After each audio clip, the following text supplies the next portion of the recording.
దేవునికి స్తోత్రం కలుగును గాక. ప్రార్థన నిమిత్తమై దినమున దేవుని యొక్క సన్నిధానంలో ప్రభువు మనతో మాట్లాడే ప్రతి మాటను బట్టి ప్రభు సన్నిధిలో ప్రార్థన చేసుకోవడానికి దేవుడు కృప చూపునుగాక. పరిశుద్ధ గ్రంథంలో నుంచి కీర్తనలో 122వ కీర్తన,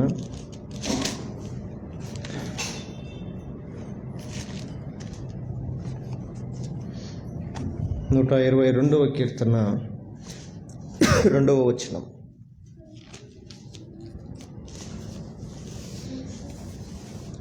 నూట 22వ కీర్తన 2వ వచనం చదువుకుందాం. అందరం కలిసి మాటలను దేవుని సన్నిధిలో చదువుకుందాం. యెరూషలేమా, మా పాదములు నీ గుమ్మములో నిలుచున్నవి. చిన్న ప్రార్థన చేసుకుందాం. యెరూషలేమా, మా పాదములు నీ గుమ్మములలో నిలుచుచున్నవి. ప్రార్థన చేసి దేవుడి మాటలు మనతో మాట్లాడినట్టుగా ప్రార్థనతో మనం ముందుకెళ్దాం.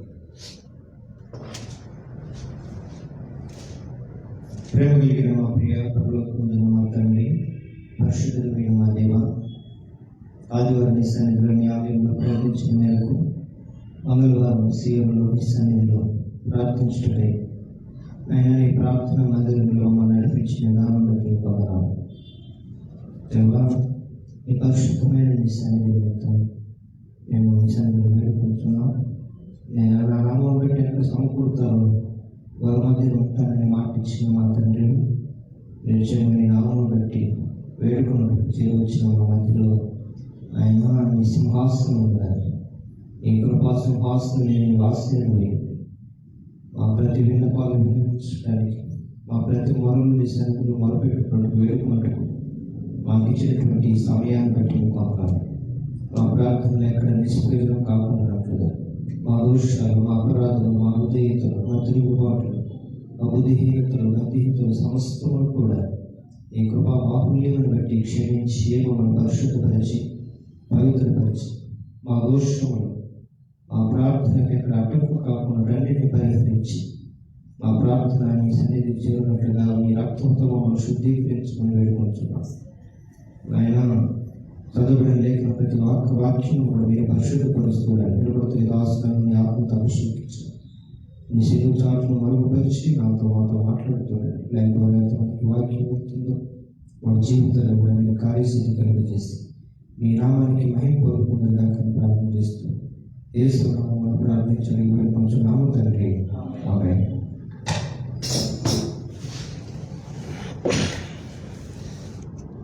చదువుబడినటువంటి మాట కీర్తనకారుడు దావీదు కీర్తన 122వ కీర్తన 2వ వచనం.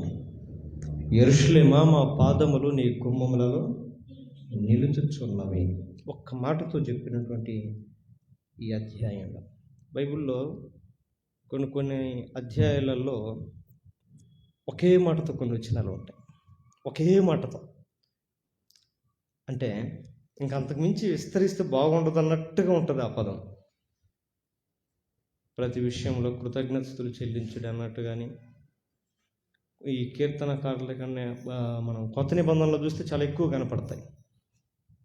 అయితే ఈ రాత్రి దేవుని సంఘములో, దేవుని సన్నిధిలో, దేవుని యొక్క మందిరం యొక్క అనుభవం మనం నేర్చుకోవాల్సినటువంటి ప్రాముఖ్యమైన అనుభవాలు ఏంటంటే, దావీదు కీర్తనకారుడు మనకు తెలియజేస్తున్నట్టు మాట, మొట్టమొదటిగా అంటున్న మాట ఏంటంటే, మా పాదాలు నీ గుమ్మములలో నిలుచుచున్నవి. ఈ పదము పలకటానికి, ఈ యొక్క కీర్తనకు ప్రాముఖ్యమైనటువంటిది ఏ ఉద్దేశంతో రాయబడింది, దీని వెనక ఉన్నటువంటి అంతర్యం ఏంటి అని అంటే, పైన ఫుటేజ్లు అంటాడు ఏమనుంది, యాత్ర కీర్తన. యాత్ర అంటే ఏంటి? తీర్థయాత్రలకు వెళ్తారు కదా కొంతమంది, పుణ్యయాత్రలకని తీర్థయాత్రలకని చాలామంది బయలుదేరుతూ ఉంటారు. యాత్రలకు బయలుదేరేటప్పుడు చాలా యాత్రలు ఉంటాయి. అంటే యాత్ర అంటే ప్రయాణం అని గుర్తు. కొంతమంది కొన్ని ప్రయాణాలు మొక్కుబడితో చేస్తారు, తెలుసా? తిరుపతికి వెళ్ళేసి వస్తామని, లేదంటే వారణాసి వెళ్ళి వస్తాం, కాశీకి వెళ్ళి వస్తాం. ఎక్కడికి కొన్ని అంటే అన్ని యాత్రలు ఉన్నాయి, కానీ కొన్ని ప్రత్యేకమైన యాత్రలు ఉన్నాయి. మన బంధువుల దగ్గరికి వెళ్ళాలనుకుంటాం, లేకుంటే పిక్నిక్, టూరిస్ట్కి, లేకుంటే హనుమూన్కి అని కొన్ని యాత్రలు ఉంటాయి. కొన్ని యాత్రలకి కొన్ని ఆలోచన విధానంతో ప్లాన్ చేస్తాం. అయితే ఈ పుణ్యక్షేత్రాలని కానీ ఇంకొక ధర్మ క్షేత్రాలు కానీ వీటికి వెళ్ళాలంటే వాటిని ఏ మార్గాలు అంటే ఆధ్యాత్మిక మార్గాలు. ఆధ్యాత్మికమైనటువంటి మార్గం, ఆత్మీయమైనటువంటి మార్గం, ఆత్మీయతకు సంబంధించింది. ఈ ఆధ్యాత్మిక మార్గానికి వెళ్ళటానికి ఎలాంటి ప్రణాళికలు వేస్తారంటే, కొంతమంది అయితే ఇన్ని రోజులు మేము ఉపవాసం ఉంటామని, లేదంటే పలాని మొక్కుబడి కొంతమంది మొక్కుబడి తీర్చడానికి ప్రయాణాన్ని ఏర్పాటు చేసుకుంటారు. ఆ ముడుపులు కట్టుకొని ఆ ముడుపులు తీసుకొని వెళ్ళి అక్కడ ఇస్తారు. దాని కొరకు ఒక ప్రత్యేకమైన దానికి ఆ ప్రయాణంలో ముగిసేంత వరకు కూడా వారు కొన్ని నిష్టతలను అనుసరిస్తారు, ఆచరిస్తారు. అయితే క్రైస్తవులందరిది కూడా ఒక ఉన్నతమైనటువంటి ఒక యాత్ర. ఈ యాత్ర ఏంటి అని అంటే, మనది కూడా పరిశుద్ధ గ్రంథంలో చాలా మాటలు చెప్తాను. మనందరము కూడా యాత్రికులమును పరదేశులమై ఉన్నాము. మన యాత్ర కూడా ఈ భూమి మీద యేసు క్రీస్తును నమ్మకం, విశ్వాసం దగ్గర, సిలువ క్షమాపణ దగ్గర పొందుకున్నటువంటి, తీర్మానం చేసుకున్నటువంటి మన యాత్ర యేసు ప్రభు నివసించే పరలోక రాజ్యంలోనికి చేరేంత వరకు కూడా మనం మధ్యలో ఉండే దీన్ని అంతటిని ఏమంటారు? ఆత్మీయ యాత్ర. ఈ ఆత్మీయటువంటి యాత్రను నడిపించేది ఏంటి అని అంటే ఏమంటున్నాడు ఇప్పుడు చూడండి, యెరూషలేము. ఏంటంట ఈ ఆత్మీయటువంటి యాత్రను నడిపించేది అంటే, మన పిల్లలకి చదువు రావాలి, మన పిల్లలు ఎడ్యుకేషన్లో ఇంప్రూవ్మెంట్ కావాలి, మంచి జ్ఞానవంతులు కావాలి, మంచి ఉద్యోగస్తులు ఒక ఉన్నత స్థితిలో స్థిరపడాలి అని అంటే మన పిల్లల్ని ఎక్కడ పంపిస్తాం? మనం ఇంట్లోనే కూర్చొని మనం చదువు చెప్పగలుగుతాం. మనకు చదువు రావచ్చు, ఒకవేళ ఇంగ్లీష్ రావచ్చు, నాలెడ్జ్ రావచ్చు.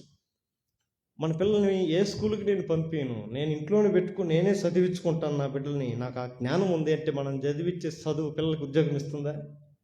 ఇవ్వదు, ఏమాత్రం కూడా ఇవ్వదు. ఒకవేళ వాళ్ళకి చదువు నేర్పించవచ్చు. నేను మా నాన్న దగ్గర లేకపోతే మా తల్లి దగ్గర నేను మంచి విద్యను అభ్యసించాను, ఆ విద్య నాకు ఉపయోగం అవుతుంది అని ఏ ఇంటర్వ్యూకి వెళ్ళినా కూడా అక్కడ ఏం కావాలి? సర్టిఫికేట్ కావాలి.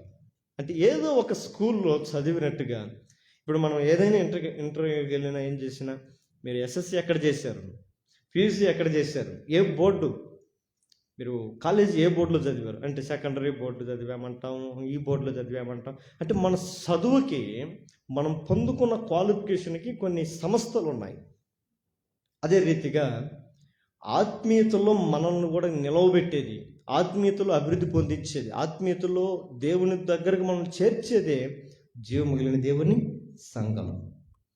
అందుకని దావీదు అంటున్నాడు, యెరూషలేమా మా పాదములు నీ గుమ్మములలో నిలుచుచున్నవి. నిలిచి ఉండే అనుభవం సంఘములో అనగా యెరూషలేము అనగా దేవుని మందిరం, దేవుని సంఘం, దేవుని ఆలయం.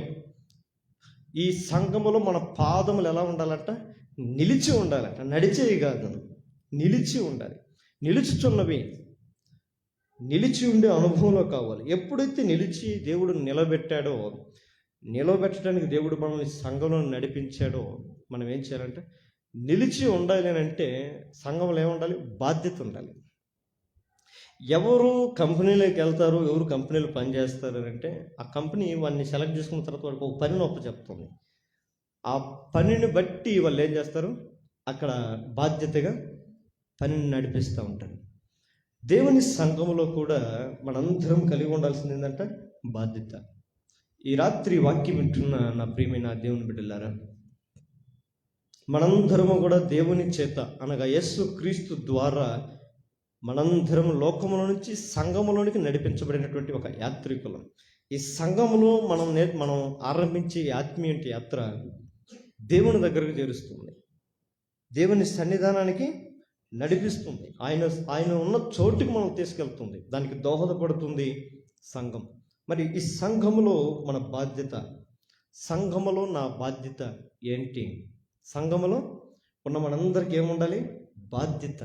ఇంట్లో ఉన్నారనుకోండి, ఇంట్లో ఉన్నవాడిని ఒక నలుగురు ఉంటారు. ఆ ఇంట్లో నలుగురు కష్టపడే వాళ్ళు కాకుండా ముగ్గురు కష్టపడి ఒకడికి ఏ కష్టం చేయకుండా ఉన్నవాడిని ఏమంటారు? బాధ్యత లేనివాడు అంటారు. అంటే వాడికి ఒక పేరు పెడతారు, ఏమని? వీడికి ఏ బాధ్యత లేదండి. ఆ ముగ్గురు పిల్లలు ఉన్నారు, వాళ్ళు బాగా కష్టపడి పని చేస్తారు, వీడొకడు ఉన్నాడు, వీడే పని చేయడు, వీటికి ఏ విషయాల మీద బాధ్యత లేదు. బాధ్యత లేని జీవితం అది ఎలా ఉంటుందంటే, ఏ బాధ్యతలు తీసుకున్న వాళ్ళకి విలువలు ఉండవు, విలువలు రావు. మనం విలువ కలిగి జీవించాలి. ఆత్మీయటువంటి మార్గంలో, ఆత్మీయటువంటి సంఘములో, మనం దేవుని మందిరములో మనం నిలవబడే అనుభవం ఎలా ఉండాలంటే బాధ్యత కలిగినదై ఉండాలి. దేవునికి మహిమ కలుగునుగాక. బాధ్యత. అందుకని నేను అంటున్నాడు, సంఘ ప్రార్థనలు మనం ఈ రాత్రి ప్రాముఖ్యంగా మనం ప్రార్థన చేయడానికి కొన్ని 4 ప్రాముఖ్యమైనటువంటి విషయాలు నేను మీ గమనాన్ని తీసుకొని వస్తాను. మొట్టమొదటిగా సంఘములో ఇక్కడ అంటున్నాడు, ఏమంటున్నాడు? మా పాదములు నీ గుమ్మములలో నిలుచుచున్నవి. దేవుని సంఘములో మన పాదములు నిలవబడాలి అని అంటే మొట్టమొదటి ప్రశ్న వేసుకున్నాం. నిలవబడాలి అని అంటే ఏం చేయాలంట? అపోస్తుల కార్యంలో చూడండి, సంఘంలో మొట్టమొదటిగా నిలవబడాలంటే దేని ద్వారా నిలబడగలుగుతాం? వేటిని బట్టి నిలబడగలుగుతాం? అపోస్తుల కార్యములు 1వ అధ్యాయము 8వ వచనం. అపోస్తుల కార్యములు 1వ అధ్యాయము. అయినను పరిశుద్ధాత్మ మీ మీదకి వచ్చినప్పుడు మీరు శక్తి నొందుదురు గనుక మీరు యెరూషలేములోను యూదయ సమరయ దేశములందంతటా భూదిగంతముల వరకును నాకు సాక్షులయ్యుందురని దేవునికి మహిమ కలుగునుగాక. మనం నిలిచి ఉండాలి యెరూషలేములోను యూదయ సమరయ. అంటే ఆ 3 మనం ఆత్మీయ మార్గంలో మనం ఆలోచిస్తే, యెరూషలేము అంటే దేవుని మందిరం, యూదయ అంటే దేవుని ప్రజలు, సమరయ అంటే అన్ని జనులు. ఈ 3టిని మనం బ్యాక్ చేసుకోవాలి. అంటే దేవుని మందిరములోను, దేవుని ప్రజల్లోనూ, అదే రీతిగా లోకములో కూడా మనం నిలిచి ఉండాలంటే దేన్ని బట్టి అంటే, అక్కడ మొదట్లో అంటాడు, అయినను మీరు పరిశుద్ధాత్మ పొందినప్పుడు. పరిశుద్ధాత్మ మన మీద ఉన్నప్పుడు మాత్రమే మనం నిలబడగలుగుతాం. మన ఆత్మతో ఉన్నామన్నా అనుకోనండి, మన ఆలోచనతో, మన సిద్ధాంతంతో, మన యొక్క విధానముతో మనం ఎప్పటికీ కూడా నిలబడలేము. దేవుని ఆత్మ మనం నిలబెడుతుంది. భూదిగంతముల వరకు మీరు నాకు సాక్షులై నిలిచి ఉంటారు. అందుకని పరిశుద్ధాత్ముడు అంటున్నాడు, దేవుని సంఘములో మొట్టమొదటిగా మనం నిలవబడాలి అని అంటే దేనిని బట్టి అంట? పరిశుద్ధతను బట్టి. అంటే టాలెంట్ని బట్టి కాదు, మనం తెలివితేటలను బట్టి కాదు, మనకున్న సామర్థ్యతను బట్టి కాదు, మేము డబ్బులు పెడతాం, మేము ఖర్చు పెడతాం, మేము పరిచర్య చేస్తాం, దాన్ని బట్టి కాదు. దేవుని మందిరములో మనం నిలవబడాలి అని అంటే పరిశుద్ధాత్మ యొక్క ద్వారా సాధ్యం. ఆయన ద్వారానే మనం నిలబడగలుగుతాం. అందుకని ఆ సంఘములో మనం ఎలా ఉండాలి అని అంటే, మొట్టమొదటి సంఘములో ఒక 4 అనుభవాలు ఎలా ఉండాలంటే నిలిచి ఉండే అనుభవం కావాలి. దావీదు అన్నట్టు, యెరూషలేమా మా పాదములు నీ గుమ్మములో నిలిచి ఉన్నవి. మొట్టమొదటిగా సంఘములో నిలిచి ఉండే అనుభవం కావాలి, నిలిచి ఉండే జీవితాలు కావాలి. అందుకని దినవృత్తాంతం గ్రంథం 2వ దినవృత్తాంతం గ్రంథం 20వ అధ్యాయము 13వ వచనం. 2వ దినవృత్తాంతం గ్రంథము 20వ అధ్యాయము 13వ వచనం.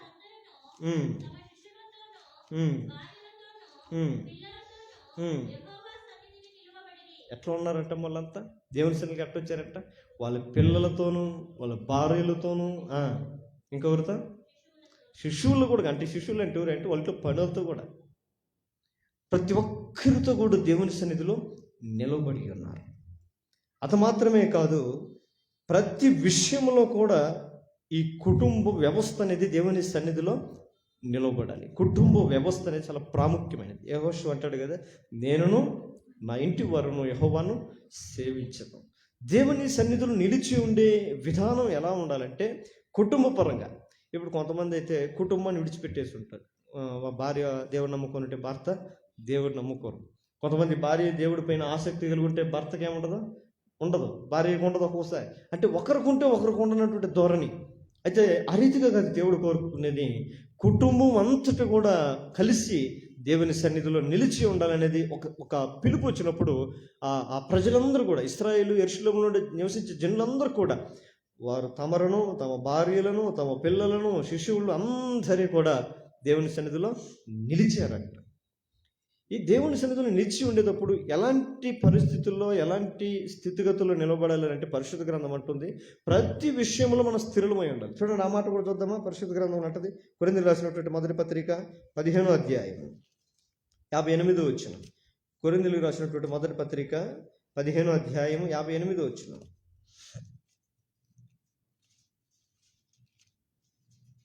పదిహేను 58వ వచనం.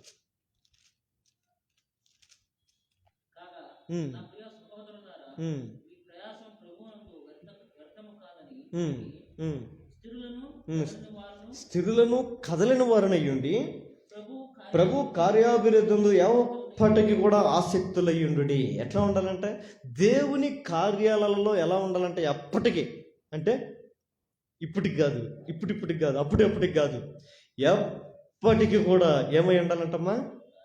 అంటే అంటే ఏంది అర్థం? ఆసక్తి అంటే మనం అమ్మగారింటికి పోయేటప్పుడు మనకు ఉంటుంది చూడు ఆసక్తి.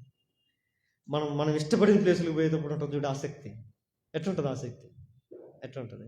మనం ఒకవేళ అమ్మలు ఒక నెల 2 నెలల నుంచి 3 నెలల నుంచి ఊరకు ఫోన్ చేస్తున్నారు అనుకోండి, అమ్మరా నీకు బాగుంది వేసి ఉంటుంది, వాడి మధ్యలో బాడీ నిన్ను ఊరికి అడ్డు పెడుతుంటాడు అనుకో, అప్పుడు నీకు ఎట్లుంటుంది? డిసప్పాయింట్. ప్రతిదానికి మనం బాధపడతాం. మన ఆసక్తి కూడా ఎలా ఉండాలంటే మనం కోరుకునే, మనం ప్రేమించే వాటి దగ్గరికి మనం ఎలా ఉండాలి అని ఆశపడతామో, దేవుని సన్నిధి కార్యాలలో కూడా మనం ఎప్పటికీ కూడా ఆసక్తి కలిగి ఉండాలి. మన ఆసక్తి మనకు కనపడాలి దేవుని సన్నిధి అంటే.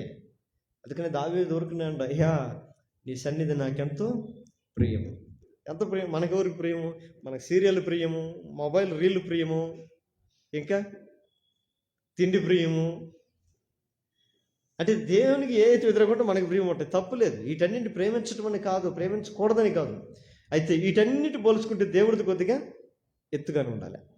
వీటితో పాటుగా దేవునిది కూడా చేయాలి. కొంతమంది అంటారంటే యేసుప్రభు దగ్గరకు వచ్చి, మేము అన్నిట్లలో పర్ఫెక్ట్గా ఉన్నామంటే. ఏట్లో పర్ఫెక్ట్గా ఉన్నారయ్యా మీరంటే, మేము దశంభాగం ఇచ్చే దాంట్లో పర్ఫెక్ట్గా ఉన్నాము. ఇంకా కొంతమంది అంటారు, ఏమి ఇస్తున్నారయ్యా దశంభాగం అంటే? డబ్బులే కాదు, పుదీనాలోను, కొత్తిమీరలోను, సోపులోను కూడా మేము దశంభాగం ఇస్తున్నామంటే దేవుడు అంటాడంట, మీరు వాటన్నిటితో పాటుగా మొదటగా మీరేం చేయాలి? దేవుని కార్యాలు, దేవుని స్వభావాన్ని కూడా తెలుసుకుని నడిపించాలి. కనికరమును కోరుకుంటున్నాడట దేవుడు, ప్రేమను కోరుకుంటున్నాడంట దేవుడు. దేవుని యొక్క ఆజ్ఞలను విధేయత కలిగి జీవించాలని దేవుడు కోరుకుంటున్నాడంట. అందుకని వీటిని విడిచిపెట్టి, ప్రాముఖ్యమైన విడిచిపెట్టి మనుషులు ఏం చేస్తున్నారంట? లోకమైన ఎత్తుకొని పోయి, ఇంకా తిరుపతికి పోయి ఉండీలు వేసే డబ్బులు వేసే వాళ్ళకి, చర్చిలోకి వచ్చి డబ్బులు వేసే వాళ్ళకి పెద్ద తేడా ఏం లేదు కదా. మేము ఇస్తున్నాం, ఆయన మాకు ఇవ్వాలి. అదే కాదు దేవుడు కోరుకునేది. వాటితో పాటుగా, వాటన్నిటితో పాటుగా దేవుని యొక్క చిత్తము పైన మీకు అవగాహన కూడా, ఆసక్తి కలిగి ఉండాలి. అందుకని దేవుడు ఉన్నతమైనటువంటి మాటలు చెప్తా ఉన్నాడు. మనం ఎలా ఉండాలంటే కార్యాలయంలో దేవుని సన్నిధిలో నిలిచి ఉంటే ఎలా ఉండాలంటే ప్రతి విషయంలో నిలిచి ఉండాలి. ప్రతి సందర్భంలో దేవుని సంఘంలో నిలిచి ఉండే అనుభవం మనకు కావాలి. అందుకని కదలని వారును స్థిరులను అయ్యుండి ఎప్పటికీ కూడా ప్రభు కార్యాభివృద్ధి యందు ఆసక్తి కలిగిన వారై ఉండాలి. దేవుని కార్యాలంటే, దేవుని ప్రార్థన అంటే, దేవుని సంఘముల పని అంటే మనం ఎట్లా ఆసక్తి ఉండాలి? ఎట్లా ఉండాలి? మన ఊర్లలో, పల్లెటూర్లలో అయితే పెళ్ళి అనింది అనుకోండి, పెళ్ళి అంటే ఈ రోజుల్లో ఏం చేస్తారంటే, పెళ్ళిళ్ళు అంటే ఆ వంట విషయంలో ఎవరో ఒకరిని పెట్టేస్తారు. ఇప్పుడంతా ఇవన్నీ వచ్చినాయి, క్యాటరింగ్ వచ్చినాయి, లేకుంటే ఆ వంట వాళ్ళని పిలిపించి వాళ్ళకి అప్పచెప్పేస్తారు. ఆ రోజులు అలా కాదు, ఇంటికి ఒక ఆడవాళ్ళు వచ్చేది తెలుసా? మా ఊర్లో ఇప్పటికీ ఉంది. ఇంటికి ఒక ఆడవాళ్ళు వచ్చి అందరు కలిసి వంట చేసిపోయేవాళ్ళు. ప్రతి వాళ్ళు వచ్చి, మా చెల్లెలి పెళ్ళికి కూడా మేము అనుకున్నప్పుడు కట్లకు కూడా ఇంటికి ఒకరు వస్తారు. ప్రతి ఒక్కరు వచ్చి కట్లు ఏరేసేస్తారు. దాన్ని పోయి ఆ ట్రాక్టర్లో వేసుకొచ్చి మేము తెచ్చేది. అంటే అందరూ కలిసి దేవుని పని కూడా, అలా వాళ్ళు ఒప్పుకున్నారు కదా, శ్యాము సతీష్ ఒప్పుకున్నారు కదా, వాళ్ళే చేసుకునే, లేదు మన పని కాదు అని అనుకోకూడదు కదా. అందరూ కూడా, అంటే వాళ్ళనే దేవుడి సంఘంలో నిలబెట్టుకున్నాడా? అంటే వాళ్ళిద్దరి మీద మాత్రమే పరిశుద్ధాత్మ ఉందా? ఇంకా మన మీద లేదా? అంటే దేవుని సంఘములో నిలవబడాలి అని అంటే మనం మొట్టమొదటి కోరుకునేది అంటే పరిశుద్ధాత్మ వారి మీదకి వచ్చినప్పుడు వారి శక్తి నుండి దేవుని సన్నిధిలో నిలిచి ఉంటాడు. ఇప్పుడు దేవుని పరిశుద్ధాత్మ మనందరి మీద ఉంటే ఇప్పుడు మనందరం కూడా ఎక్కడ నిలిచి ఉంటాం? యెరూషలేమా మా పాదములు నీ గుమ్మములలో నిలిచి ఉన్నాయి. ఎందుకు? దేనికి అంటే ప్రభు కార్యాభివృద్ధి అంటే ప్రభు సన్నిధిలో ఏ కార్యాలు జరిగినా కూడా వాటిలో ఆసక్తి కలిగి మేము ఉంటున్నాము. దేనికో తెలుసా? దేవుని ఆత్మ మా మీద ఉంది కాబట్టి, దేవుని ఆత్మ మమ్మల్ని నడిపిస్తుంది కాబట్టి. మనుషులు కాదు మమ్మల్ని నడిపించేది, దేవుని ఆత్మ మమ్మల్ని నడిపిస్తుంది. ఎంతమంది అయితే దేవుని యొక్క ఆత్మచేత నడిపించబడతారో వారందరూ దేవునికి కుమారులుగాను కుమార్తెలుగాను ఉంటారు. రైట్. అంటే మన తండ్రి ఇంటిలో ఏదన్నా ఒక కార్యం జరుగుతుంది అని అంటే, మన ఇంటిలో ఏదైనా కార్యం జరుగుతుందంటే మనం ఒకరోజు ముందుగా పోతామా, కరెక్ట్ రోజు పోతాం? ఎట్లా పోతాం? ఇప్పుడు ఒకవేళ మన ఇంట్లో వాళ్ళు పెళ్ళిళ్ళు ఎట్లా పోతాం? 2 రోజులు ముందుగానే పోతాం, ఒకరోజు ముందుగానే పోతాం. అంటే పోకపోతే ఏమనుకుంటానంటే, ఏంది చుట్టంలాగా వచ్చిన నువ్వు అంటారా లేదా? చుట్టంలాగా వచ్చిన అటు ముఖం చూపించి అటు పోతున్నావులే అంటారు. ప్రత్యేకంగా చెప్తారు కొంతమందికి, నువ్వు వారం రోజులు ముందు రావు, ఇంటి ఆడబిడ్డకైతే ఏం చేస్తారు, ఇంకా రేపు మీ తమ్ముడు పెళ్ళికి ఎన్ని రోజులు ముందు పోవాలి, మీ పర్మిషన్ ముందుగానే అడగాలని, ఒక 10 రోజులు ముందుగానే పోవాలా? అంటే తప్పదు. నేను మా తమ్ముడు సొంత తమ్ముడు అంటే మన దేవుడు ఎవరు? ఆయన మన తండ్రి అయి ఉన్నాడు, ఆయన మన రక్షకుడై ఉన్నాడు. ఆయన మనల్ని ఆధ్యాత్మికతలో మనం ఆయన పట్ల కార్యాభివృద్ధి ఆసక్తి కలిగి ఉండే జీవితాన్ని బట్టి మన ఆత్మీయత అనేది కొలమానం చేయొచ్చు. ఆమేన్. ఈ రీతిగా మన అనుభవాలు మనం చూస్తే అంత మాత్రమే కాదు, ఈ అనుభవం మొదట్లో ఏదోనులో హవ్వ ఆదాము ఏం చేశారు? కోల్పోయారు. ఆ ఏదోను అనగా ఒక దేవుని సంఘం అనుకుందాం. దేవుడు వారి ఇరువురిని అక్కడ నిలబెట్టుకున్నాడు, అక్కడ ఉంచుకున్నాడు. వారు దాని యొక్క భాగ్యాన్ని ఏం చేశారు? వాళ్ళు పోగొట్టుకున్నారు. అంటే దేవుని మాట పట్ల ఆసక్తి లేదు. అంటే దేవుడు వారికి అంత కర్రాఖండిగా చెప్పినా కూడా వారు దేవుని మాట వినుట కంటే కూడా వెనకొచ్చినటువంటి అపవాది మాట వినటానికి ఇష్టం చూపారు. కరెక్టా కదా? అంటే ఎవరి మాట విన్నారు వాళ్ళు అక్కడ? దేవుడు చెప్పిన మాట కంటే కూడా అపవాది మాట ఎక్కువ పనిచేసింది. ఈ రోజుల్లో అనేకులు కూడా లోకంలో దేవుని మాటలో పని చేయలేకపోవటానికి కారణం ఏంటి అని అంటే, అపవాది యొక్క స్వాధీనంలో ఉన్నట్టు దానికి అనుభవం. వాళ్ళు ఏదోనులోనే ఉన్నారు, ఏదోనులోనే జీవిస్తున్నారు, దేవుడు నివసించే సంచరించే స్థలంలోనే ఉన్నారు, దేవుని నివాసంలో, దేవుని సంఘంలోనే ఉన్నారు. అయినప్పటికీ కూడా దేవుని బోధన వాళ్ళు వింటున్నారు కానీ దాన్ని అవలంబించలేకపోయారు. అందుకని ఆయన మాటలు వారికి బలంగా అనిపించాల. అది కానీ దేవుడు మాట అంటే, మనం లోకానికి ఏమై ఉండాలంట? ఉప్పు అయ్యి ఉండాలంటాడు కదా, ఉప్పు అయ్యి ఉండాలంట. లోకానికి మనం ఎందుకు స్వీట్గా ఉండండి అని చెప్పండొచ్చు కదా, చేదుగా ఉండొచ్చు అని చెప్పండొచ్చు కదా. ఎందుకు అట్లా ఉండమన్నాడు దేవుడు? స్వీట్ అంటే అందరికీ ఇష్టమే, చేదంటే ఎవరు ఇష్టపడరు, చిన్నపిల్లలు కూడా ఇష్టపడరు. దాన్ని అంతా ఊసేస్తారు, తీయకుంటే మింగేస్తారు. అందుకని అట్లుంటే మీరు అట్లా మింగేస్తారు, చేదుకుంటే ఊసేస్తారని ఆయన. ఉప్పులాగా ఉండండి, ఎంత కావాలో అంతే వాడుకుంటారు, అంత కావాలో అంతే వాడుకుంటారు. ఉప్పు ఎక్కువ వేసుకోరు, తక్కువ వేసుకోరు. మన జీవితం దేవుడు లోకంలో కూడా ఎలా ఉండాలి అంటే, ఉప్పు వలె మనం ఉండాలి. ఈ ఏదోని తోటలో చూడండి, వాళ్ళు అవాదం ఎలా ఉన్నారంట? వాళ్ళకి దేవుడు ఒక హితోపదేశం చేస్తున్నాడు, ఒక మార్గాన్ని, ఒక విధానాన్ని ప్రకటించాడు. ఈ రీతిగా మీరు ఉండాలి, ఈ రీతిగా జీవించాలి, దానికి వ్యతిరేకంగా జీవించకూడదు. అదిగో నేను ఒకటి చూపిస్తున్నాను, దాన్ని ఆజ్ఞను మీరు మీరకూడదు అని మాట్లాడుతుంటే, అపవాది వచ్చి ఒక ఒక ప్రసంగం 10 రోజులు చేశాడు. అక్కడ ఎన్ని రోజులు చేశాడు? 1 గంట కూడా పట్టదు. ఎంతో నాకు తెలిసి ఒక 5-5 నిమిషాలు డిస్కషన్ జరుగుతుంది వాళ్ళ మధ్యలో. ఏంది ఇది నిజమా, అవునా, అలా కాదు, ఇలా కాదు, ఒకసారి తిని చూడు, అసలు నువ్వు ఎట్లా అయిపోతావో తెలుసు చూడు అంటే, వాడి బోధకు ఏమయ్యారు? ఆకర్షితులయ్యారు. ఈ రోజుల్లో అనేకులు కూడా దేవుని వాక్యమునకు ఆకర్షితులు కాలేక అపవాది యొక్క తంత్రములకు, మూల పాఠములకు మనం ఏమైపోతున్నాం? ఆకర్షితులైపోతాం. తద్వారా ఏమైపోతున్నామంటే, దేవుని సన్నిధిలో జీవించాల్సిన మన బ్రతుకులు ఏదోనులోంచి హవ్వ ఆదాము త్రోసివేయబడినట్లుగా ఈరోజు అనేకుల మంది దేవుని చిత్తంలోంచి, దేవుని ఉద్దేశంలోంచి, దేవుని ప్రణాళికలో నుంచి తరిమివేయబడుతున్నారు, త్రోసివేయబడుతున్నారు. అందుకని అలా రీతిగా కాక మనం ప్రార్థించవలసిన ప్రాముఖ్యమైన ప్రప్రదమైనటువంటి ప్రార్థన అంశం, దేవుని సన్నిధిలో నిలిచి ఉండే వాళ్ళు కావాలి. ఆమేన్. నిలిచి ఉండేవాళ్ళు ఎలా వంటి వాళ్ళు కావాలి? నిలిచి ఉండేవాళ్ళంటే కార్యాభివృద్ధితో ఆసక్తి కలిగి, దేవుని కార్యముల పట్ల ఆసక్తి కలిగి, పరిశుద్ధాత్మ యొక్క శక్తిని పొందుకున్న వారై దేవుని స్థలం నిలిచి ఉండేవారి కొరకు మనం ఈ రాత్రి ప్రార్థిద్దాం. అలాంటి వారు కావాలి, నిలిచి ఉండేవాళ్ళు కావాలి. యేసు ప్రభు వాడికి చుట్టూరు చాలా మంది నిలబడ్డారంట, కానీ ఆయన వెంబడించే వాళ్ళు మాత్రం కొద్దిమందే, తక్కువ మందే.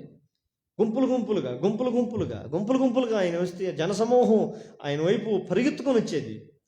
ఆయన ఎక్కడికి వెళితే అక్కడ జనసమూహాలు విపరీతంగా పెరిగావు. పెద్ద సెలబ్రిటీలు వస్తూ ఉంటాం కదా మనం రాజకీయం. ఇప్పుడు ఈ మధ్య జగన్ ఏదో పోతా ఉంటే ఆ కారు కింద పడి ఎవరో చచ్చాడని, అదొక పెద్ద న్యూస్. అంటే ఒక గొప్ప వ్యక్తి వస్తే చుట్టుకుంటూ ఉంటారు జనాలు. అది యేసు ప్రభు తక్కువేం కాదు. అంత గొప్ప జనసమూహాలు, అంత జనసమూహాల్లో కూడా రక్తస్రావం కలిగిన స్త్రీ ఎంత బాధపడిందో, జక్కయ్య ఎంత బాధపడ్డాడో. గుడ్డివాడు దారి పక్కన కూర్చొని ఎంత కేకలు పెట్టాల్సి వచ్చింది. అంటే ఆయన సమూహం, గొప్ప సమూహం ఆయన వెనక వెళ్తూ ఉండేది, వెంబడిస్తూ ఉండేది. అయితే ఆయన యొక్క సిద్ధాంతాన్ని, ఆయన యొక్క ఉన్నతమైన ఉద్దేశాన్ని వెంబడించి నువ్వు నడుచుకున్న వారు ఎంతమంది అంట? 12 మంది కాదు, అందులో కూడా 11 మంది. ఆ 11 మంది కూడా లాస్ట్కి ప్రార్థించే కాడికి వీళ్ళకి ఏమైపోయారు? నా కోసం 1 గంట ఇక్కడ మేలుకొని ప్రార్థించండి అని అనేళ్ళకి ఏం చేశారు అక్కడ వాళ్ళు కూడా? అసలు కాదు చూడు, ఫిల్టర్ అవుతూ ఉంటాయి, చాలా చాలా బాగుంటాయి. ఆ దేవుడు ఆ ప్రార్థించి తీసుకొని వచ్చిన తర్వాత కొంతమంది తీసుకొని వచ్చి మీరు ఇక్కడ నిల్చోండి అని కొంతమందికి చెప్పి 3 మాత్రం తీసుకొని కొద్దిగా దూరం వెళ్తాడంట. ఆ 3 కూడా దాటుకొని ముందుకు పోతే వాళ్ళకి కూడా చెప్పిపోతాడు, ఇదిగో మీ 3 వాళ్ళంతా వీక్నెస్ అని నాకు తెలుసు, ఎవరు వాళ్ళంతా వీక్నెస్ అని తెలుసు, అందుకే మీ 3 మాత్రం నేను తీసుకొచ్చా, మీరు 3 ఇక్కడ మోకాళ్ళు వేసి నా కోసం బలంగా ప్రార్థించండి అని చెప్పి ఆయన రాత్రి వేతంత దూరంలోకి వెళ్ళి ప్రార్థన చేస్తుంటే, ఆయన ప్రార్థన చేసి లేచి వచ్చే లోపల ఈ 3 కూడా ఏం చేస్తున్నారు? తూగుతూ ఉన్నారంట. ఇంక వీళ్ళే తూగుతున్నారంటే ఇంక ఆడుండే వీక్నెస్ బ్యాచ్ ఎట్లా ఉంటుంది? అయ్యే సౌండ్లే, కేకలే, గురకలే. ఇదంత దేవుడు ఎక్కడికి వచ్చిన తర్వాత చాలా బాధపడతాడు. అయ్యో నేను ఎందుకు మిమ్మల్ని వాళ్ళలోంచి, ఆ 12 మందిలో నుంచి లేదా 11 మంది వచ్చి మిమ్మల్ని ఎందుకు నేను ప్రత్యేకపరుచుకున్నాను తెలుసా? మీరు వాళ్ళ వల్ల బలహీనులుగా ఉండకూడదని, నా కొరకు బలంగా ఉండాలని, నా కొరకు ప్రార్థిస్తారని ఒక ఆశ అని పిలిపించుకునేది చేస్తే వారు నిద్రాభారం వలన తూగుతూ మత్తులైపోయి కనపడ్డారంట. ఈరోజు దేవుడి సంఘంలో కూడా, మనల్ని కూడా, మన కుటుంబంలో కూడా దేవుడు ఏం చేశాడు? ఆ 3 వల్ల మనం కూడా ప్రత్యేకంగా తీసుకొని వచ్చాడు. రైట్? మనం కూడా ఎడకొచ్చి మనం ప్రార్థించాలి. మనం కూడా తూగుతూ ఉంటే ఏం ఉపయోగం చెప్ప? అయ్యోహోని యాకోబు అందరూ ఇలాగా మనం కూడా తూగుతూ ఉంటే మనము నిద్రపోతులం అయితే దేవుడు చెప్తాడంట, అయ్యో నా కోసం 1 గడియైనా మేలుకొని ఉండలేరా అని చెప్పి మళ్ళీ వాళ్ళని లేపుతాడు. వాళ్ళు వదిలిపెట్టాడు, తట్టి మళ్ళీ లేచి ఇదిగో మీరు పోండి, నిద్రపోతే పోండి ఎందుకని చెప్పి ఆయన పోలా. వారు లేపి లేండి, ప్రార్థించండి, మీరు శోధనలో ప్రవేశించుకున్నట్లు మెలకువగలిగి ప్రార్థించండి అని చెప్పి మళ్ళీ వెళ్ళి ప్రార్థన చేసి వచ్చాడు. అంటే వాళ్ళకి శోధన వస్తుంది అని చెప్పిన కూడా వీళ్ళు ఏం చేస్తున్నారు? మళ్ళీ వచ్చే వాళ్ళకి మళ్ళీ ఏం చెప్పాలి? చదివేరలేదు. మత్తయి వార్త అన్ని 2 వరుసగా ఉంటాయి ఈ 3 అధ్యాయాలలో. మళ్ళీ తిరిగి వచ్చే లోపల మళ్ళీ నిద్రపోతున్నారంట. ఇంక అంటాడు ఆయన, ఇంక అయిపోయింది కదా, ఇక మీరు పడుకొని నిద్రపోండి, ఇదిగో అపవాది దుష్టుడు బయలుదేరి వచ్చిన్నాడు, వాడు వచ్చి ఉన్నాడు, వాడు బయలుదేరుస్తున్నాడు, మనిషి కుమారుడు అప్పగింపబడుతున్నాడు.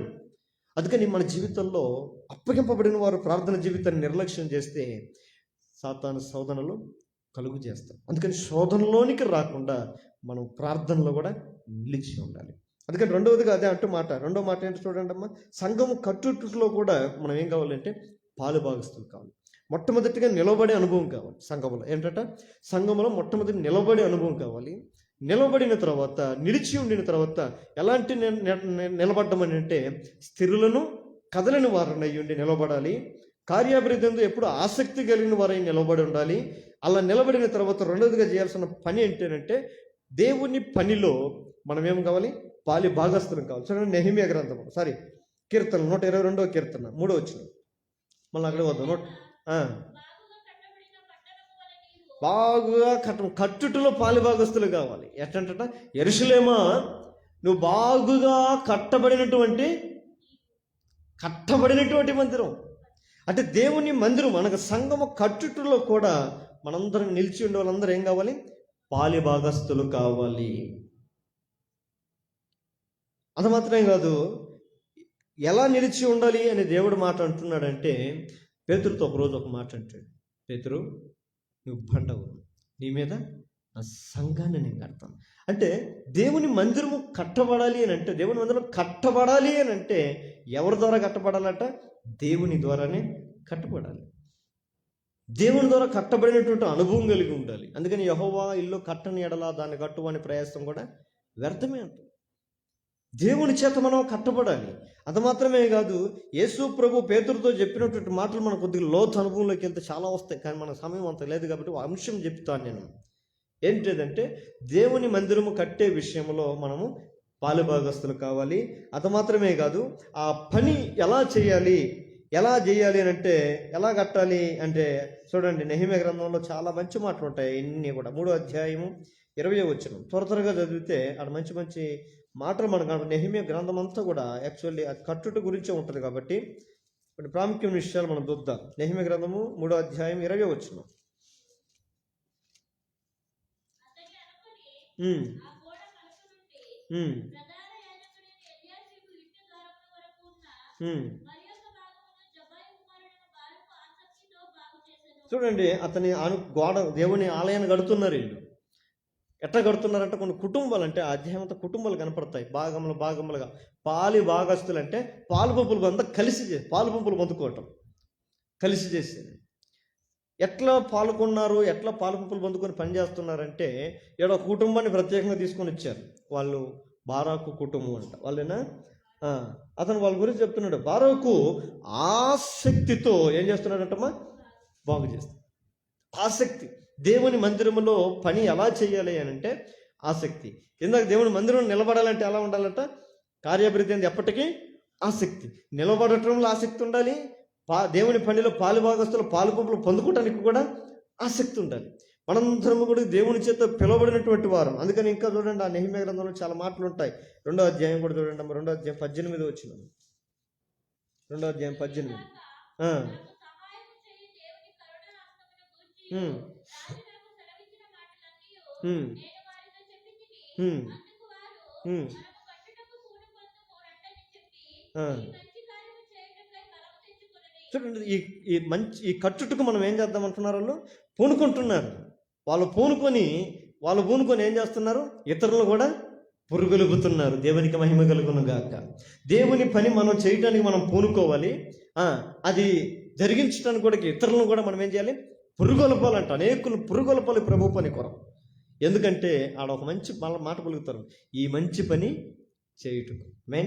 ఏ పని అంటమ్మా అంటే చాలా పనులు ఉన్నాయి, చాలా పనులు ఉన్నాయి భూమి మీద. అన్నం పెట్టే పని, అన్నదానం అంటారు, విద్యాదానం అంటారు, నేత్రదానం అంటారు, ఎన్నెన్నో మంచి పనులు ఉన్నాయి, గొప్ప పనులు. అయితే వీళ్ళు ఏమంటున్నారు, దేవుని బిడ్డలు, దేవుని మందిరము కట్టుట కూడా ఒక మంచి పని. ఈ మంచి పనికి మనందరం రండి అని పిలుచుకుంటున్నారు. ఈ రోజుల్లో మనము కూడా అనేకులు మనం ఏం చేసుకోవాలి, పిలుచుకోవాలి. మంచి కార్యాలు, ఇది మంచిదైతే మంచిదని పిలుస్తాం. ఓయమ్మ ఈడ చర్చలంతా చండాలము, అందుకే ఇంకొకరిని పిలుచుకోం పోకూడదని అంటే మనం పిలవము కదా. ఓయమ్మ ఆడి మా ఊర్లో చాలామంది కొంతమంది అంటూ ఉంటారు, ఏం నేర్చుకుంటారు చర్చికి పోయి ఏందో నేర్చుకునేది అని బయట వాళ్ళు అంటూ ఉంటారు. అంటే మన బిహేవియర్ బయట ఎట్లా ఉంది, చండాలంగా ఉంది. అంటే సాక్ష్యం గబ్బు అయిపోయింది. ఏంది వాళ్ళ చర్చి వాళ్ళు భలే ఉన్నారు, వాళ్ళు చర్చికి పోయే వాళ్ళంతా. ఆ చర్చికి పోయే కన్నా మేమే మేలు అన్నట్టుగా ఉన్నట్టు భావనలో వింటూ ఉంటాం. మేము వింటూ ఉంటాం. నా సూట్ చాలాసార్లు లేట నేను.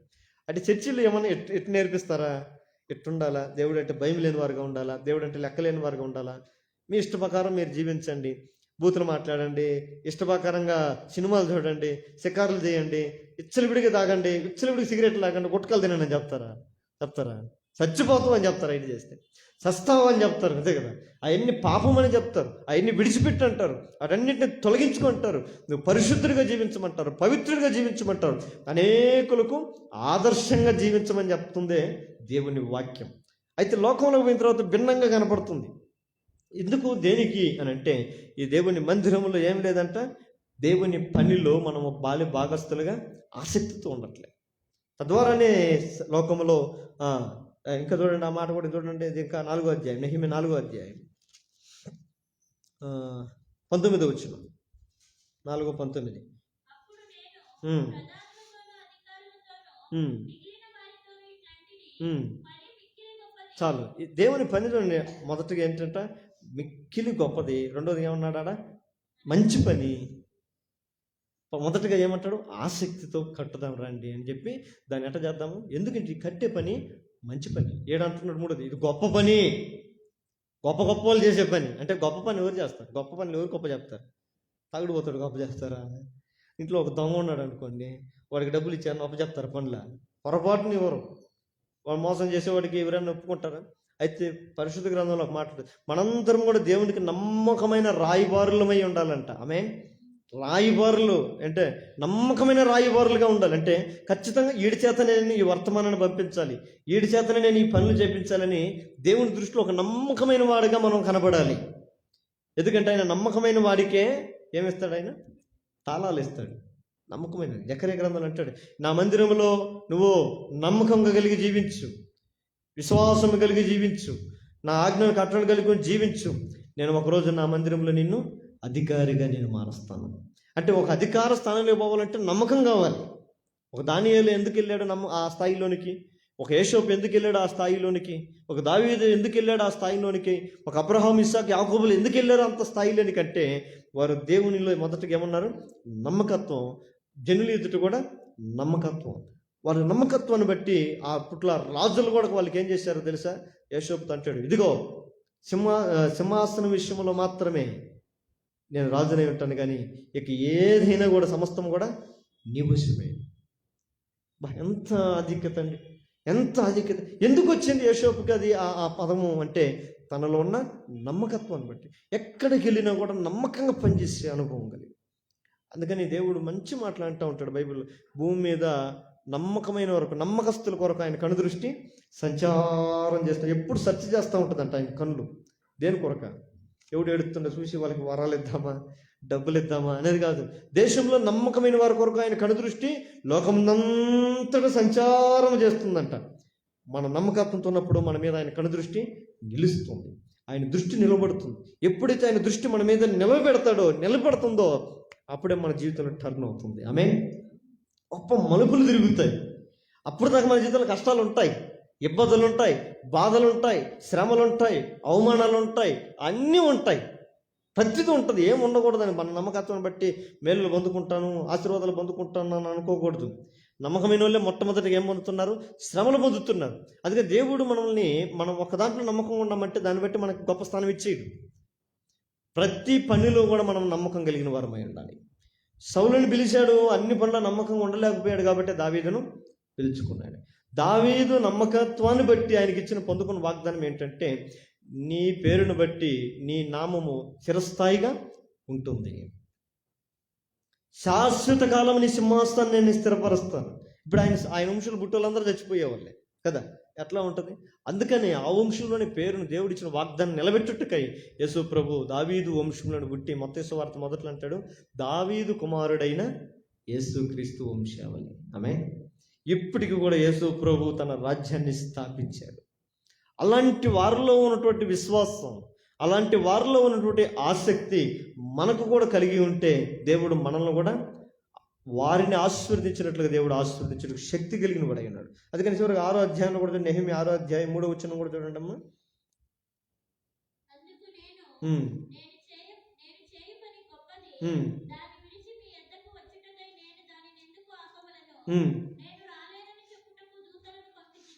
ఏం చెప్తున్నా చూడండి. ఒక ఆయన దేవుని మందిరంలో పని ఉంది రాండి అంటే మనం ఏం చెప్తాం? మనకి ఏ పని లేకపోతే పోదాం పదా అంటాం. అట్లే చూడండి, వీళ్ళు కొంతమంది ఒక తీర్మానం చేసుకున్నారు. దేవుని పరిశుద్ధాత్మ పొందుకున్న వాళ్ళు దేవుని మందిరంలో నిలిచి ఉండాలని, దేవుని పనిలో పాలిభాగస్తులు అవ్వాలని ఒక దృఢమైన ఒక తీర్మానం జీవించిన తర్వాత వాళ్ళ దగ్గరకు ఒకరు వచ్చారంట. ఒక టీం వచ్చి, రై అలా దిక్కుపోతున్నారా, వాళ్ళ దిక్కకు పోతున్నారా అంటే ఏంటి బెనిఫిట్ అంటే ఆడ డబ్బులు వస్తాయి, లేదంటే ఆడ అవకాశం అని అన్నప్పుడు వీళ్ళు ఇచ్చే సమాధానం చూడండి ఎట్టుందో. ఏమంటానంట, అందుకు నేను చేసే పని గొప్పది. అంటే నేను దేవుని సన్నిధిలో చేసే పని గొప్పది, దేవుని సన్నిధిలో ఉండటం గొప్పది. అది విడిచి నేను మీ వద్దకు వచ్చేటకై నేను దాన్ని ఎందుకు ఆపుకోవాలి, నేను ఎందుకు దేవుని సన్నిధికి ఆగిపోవాలి రాకుండా? ఎంతమంది చెప్తారు ఈరోజు క్రైస్తవులు అన్నమాట? చెప్తాం మనం చెప్పగలుగుతామా? ఆ సామర్థ్యత మనలో ఉందా? ఎవరిలో ఉందో తెలుసా? దేవుని పనిలో పాలుభాగస్తులైన వారు చేసే పని అది. మనకి ఏ పని లేకపోతే దేవుని పని, మనకి అన్ని పనులు ఉంటే మనకు దేవుడేలే. అయితే దేవుడు కోరుకునే సంఘంలో ఒక స్థిరమైనటువంటి పనివారు కావాలి, నమ్మకమైన పనివారు కావాలి. దేవుని సంఘంలో నమ్మకంగా పనిచేసే ఒక పరిచారకులు కావాలి. ఒక నమ్మకమైన వారికి ఎలాంటి ఆలోచనలు ఉన్నాయంటే వాళ్ళకి ఎలా ఉంటుందంటే ఆ పని ఆసక్తి ఉంటుంది, గొప్పగా కనపడద్ది, మంచిదిగా కనపడద్ది. ఇక లోకంలో ఏది కూడా వాళ్ళకి ఉన్నతంగా కనపడదు. దేవుని పని చాలా ఉన్నతమైనదిగా భావిస్తారు. అలాంటి పనివారు దేవుడి మందిరంలోకి నడిపించను గాక, అలాంటి వారితో దేవుని ఆలయం కట్టబడును గాక. అందుకని అంటున్నాడు, నా మందిరంలో దేవుని మందిరంలో కట్టుటకు మనం పాలిభాగస్తులు కావాలనేది. 3వ చూడండి, 3వ మాట అదే అపోస్తుల కార్యములు 1వ అధ్యాయం 14వ వచనం. 3వ మాట అపోస్తుల కార్యములు 1వ అధ్యాయం 14. వీరందరూ వీరితో కూడా కొందరు స్త్రీలను యేసు తల్లి అయిన మరియయు ఆయన సహోదరియు ఏక మనసుతో ప్రార్థన ఎడతెగక ప్రార్థన చేయించుండరు. ఈ సంఘములో మూడవగా ఉండాల్సినది ఏంటంటే ఎడతెగక ప్రార్థన చేసే అనుభవం కలిగినటువంటి వారు కావాలి. ఈ రాత్రి అలాంటి వాళ్ళు కావాలంటే మొదట మనం వచ్చి మనం ప్రార్థన చేయాలి. మన ప్రార్థన ఎలా ఉండాలి అంటే, ప్రభా మేము ఏ రీతిగా సంఘము కొరకు ఒక బాధ్యత కలిగి మేము ప్రార్థన చేస్తున్నాము, అనేకులు కూడా ఇలాంటి ప్రార్థించి జనాలు నువ్వు నడిపించండి. ఎందుకంటే ఇది బలమైన పని, ఇది గొప్ప పని. ఒక్కరు ఇద్దరితో చేసే పని కాదు. చేసేకవుతుందా? ఒక 10 మంది పిల్లలు ఉన్నారనుకోండి, ఒక్కడు కష్టపడేవాడు, వాడు సిమెంట్ పని చేసుకునేటోడు ఎట్లుంటుంది వాడి పరిస్థితి కదా? కష్టం, కుటుంబాన్ని పోషించలేదు. ఆ రోజుల్లో చెప్తా ఉంటుంది, మా నాన్న చెప్తా ఉంటాడు, మా నాయనకి మేము ఇంతమంది పిల్లలమి, మా నాయన మాకు అన్నం పెట్టడానికే చాలా కష్టపడేవాడు, చాలా ఇబ్బంది పడేవాడు. మా జేజీ పొలంలోకి వెళ్ళి ఉదయం వెళ్ళి సాయంకాలం 6-7 గంటలకు కష్టపడితే వాళ్ళు ఇన్ని వడ్లు పెట్టేవాళ్ళు అంట. ఇన్ని వడ్లు తీసుకొని వచ్చి ఆ రోడ్లు దంచి వాటిని ఏమేమో చేసి వాటిని అప్పుడు అన్నం వండుకొని అప్పుడు తినేవాళ్ళు అంట. ఒక్కొక్కసారి అయితే మధ్యాహ్నం అక్కడ పని చేసిన తర్వాత వాళ్ళు అన్నం పెడతారంట. ఆ అన్నం పెడితే దాన్ని టవాల్లో మూట కట్టుకొని భుజం మీద వేసుకొని ఇంటికి వస్తే ఆ ఇల్లు కాసుకోనుండే వాళ్ళంట. ఇంట్లో ఇల్లు 10 మంది ఇల్లు, అప్పుడు వీళ్ళందరూ కలుసుకొని ఆ మూట ఇప్పతాన్ని చుట్టుకునే వాళ్ళంట. ఆ మూట తినేస్తే ఆయన నిధులు ఇచ్చుకొని భుజం మీద వేసుకొని వెళ్ళిపోయి ఎన్నో రోజులు. చాలా చెప్తుంటే మాకు చాలా బాధ అనిపిస్తుంటుంది. ఈరోజు అయితే అన్నంలో చేయి అడిగేస్తాం కదా, అన్నంలోని మనకి ఏమైనా రుచి లేకపోతే దాన్ని దొబ్బేస్తాం, మనకు వద్దనేస్తాం. అంటే దానికి విలువ లేదు. ఒకప్పుడైతే అన్నమే, అందుకని అప్పట్లోంచి ఆ కష్టాన్ని బట్టి వాళ్ళకి అన్నారంటే అది అన్నం పరబ్రహ్మం అన్నారంట వాళ్ళు. అంటే అన్నమే దైవం, అన్నమే గొప్పదిగా, అసలు తినటమే గొప్పదిగా భావించేవాళ్ళు. అయితే అంత కష్టాల మధ్య వాళ్ళు బ్రతికి జీవించి కుటుంబ వ్యవస్థను కట్టుకున్నారు. అయితే ఈ రాత్రికాల సమయంలో మనము కూడా దేవుని సంఘం బలపరచబడాలి, పోషించబడాలి, సమృద్ధిపరచబడాలి అని అంటే దాని వెనక ఏముండాలి? బలమైనటువంటి ప్రార్థన. విలిగ్రహం గారిని ఒకసారి అడిగారంట, ఇంత గొప్ప పరిచయం చేయడానికి కారణం ఏంటి? ఇంత గొప్ప పరిచయం మీరు ఏ రీతిగా చేస్తున్నారు అని అంటే ఆయన చెప్పాడంట, దానికి ఏం లేదు, 3 విషయాలు. ఏంటంట? మొదటిగా ప్రార్థన, రెండవదిగా ప్రార్థన, మూడవది కూడా ప్రార్థన. ప్రార్థనే. ఏ సంఘములో ప్రార్థన కరువు అయి ఉంటుందో ఆ సంఘంలో కార్యాలు జరగవు. మన సంఘంలో కార్యాలు జరగాలి అని అంటే మొట్టమొదటిగా ఏం కావాలి? ప్రార్థించాలి, ప్రార్థనకు రావాలి. దేవుని సన్నిధిలో కార్యాలు జరగాలి, పని జరగాలంటే కూడా నెహెమ్యా మొట్టమొదటిగా పూనుకొని ఏం చేశాడు తెలుసా? మొదటిగా ప్రార్థించడం ఆరంభించాడు. ప్రభా నాకు సహాయం దయచేయి అని కొన్ని దినాలు ఉపవాసం ఉన్నాడంట. మన జీవన సంఘంలో ఎన్ని రోజులు ఉంటుంది ఉపవాస ప్రార్థన? అందుకని దేవుని చేతం అయితే వచ్చే వారి నుంచి ఒక 1 వీక్ పూర్తి కంప్లీట్గా ఉపవాస ప్రార్థన పెడదామని అనుకుంటున్నాను. ఎంతమంది ఉంటారా? కంప్లీట్గా డైలీ ప్రతిరోజు సాయంకాలం మధ్యాహ్నం ఉపవాసం ఉండాలి, రాత్రి ప్రారంభించుకుని పరిగెత్తుకొని వెళ్ళి తినుకోవాలి. ఇట్లా చేసి పెట్టుకొని రెడీగా ఆ రోజు మధ్యాహ్నం ఉపవాసం ఉండి ప్రార్థన, రాత్రి ప్రతిరోజు సాయంకాలం ఒక 1 అవర్ దేవుని సన్నిధిలో బలమైన ప్రార్థన జరగాలి. ఎందుకంటే ప్రార్థన లేకుండా దేవుని కార్యాలు మనము చూడలేము. ప్రార్థన దేవుని సన్నిధిలో దూపం. అందుకని నా మందిరంలో ఆ దీపం నిత్యము వెలుగుతూ ఉండాలి, మండుతూ ఉండాలి. ప్రార్థన అనే ధూపం దేవుని సంఘములో అవసరం. అందుకని అలాంటి ప్రార్థన చేసే ఒక గుంపు కావాలి. యెరూషలేములో పేతురుని సంఘములో బంధించేశారంట. ఆ సంఘం ఏం చేస్తుంది? అత్యాసక్తితో ప్రార్థన చేస్తుంది.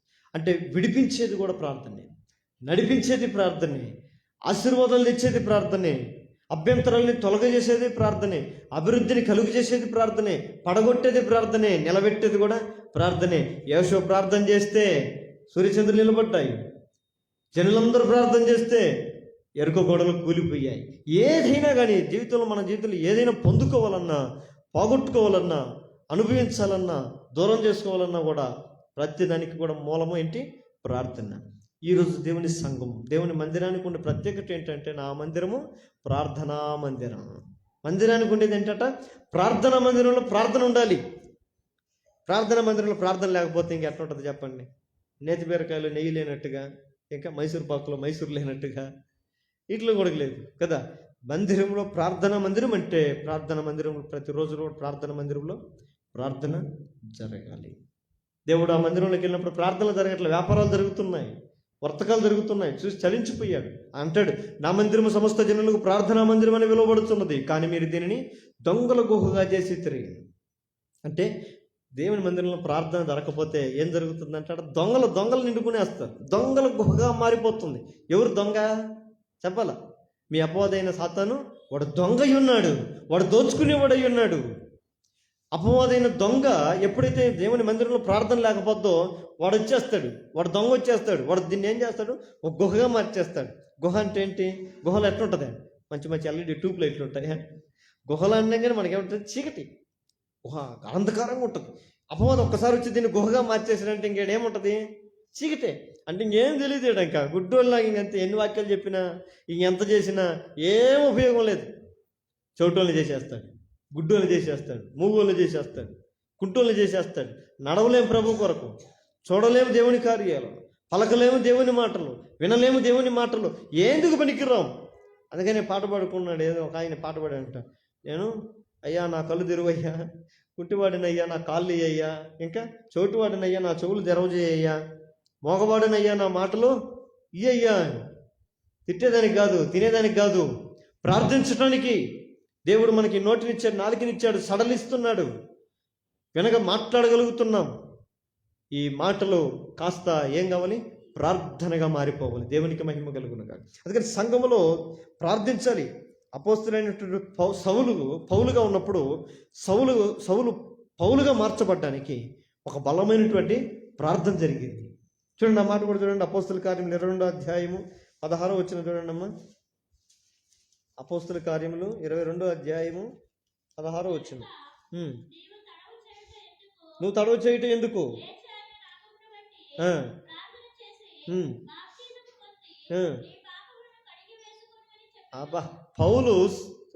సౌలు పౌలుగా మార్చబడాలంటే దేని ద్వారా సాధ్యమైందంట?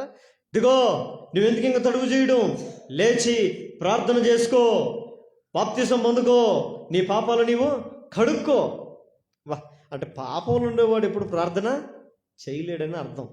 అందుకని అంటాడు, పాపం చేసేవాడు ప్రార్థన చేయడు, ప్రార్థన చేసేవాడు పాపం చేయడు. ఈ రెండు చేయకపోతే ఇక్కడ పాపం చేయము, ప్రార్థన చేయమంటారు కొంతమంది. ఇదే వాడు చచ్చినోడే ఇంకా కదా, సవాలే. బ్రతుకున్న ప్రతి ఒక్కరు కూడా ప్రార్థించాలి.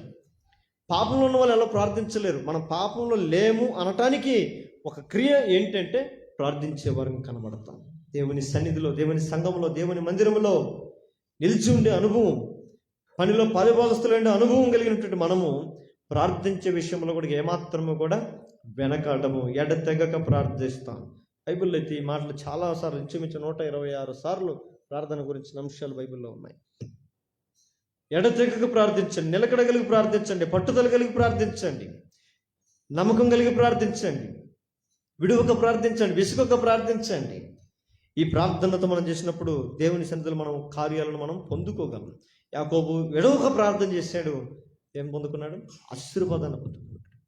దానియేలు ప్రార్థన చేశాడు, సింహపు బోన్లోకి వెళ్ళాడు, కానీ నోట్లోకి మాత్రం వెళ్ళలా. దానియేలు జ్ఞాపకం చేసుకున్నాడు దేవుడు.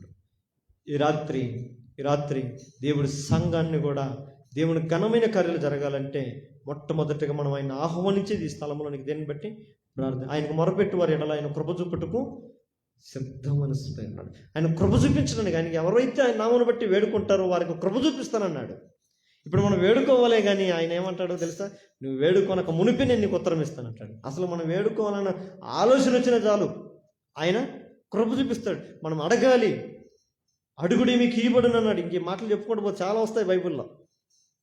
మనం అడగాలి, దేవుని సన్నిధిలో ప్రార్థించాలి, వేడుకోవాలి, మొరపెట్టాలి.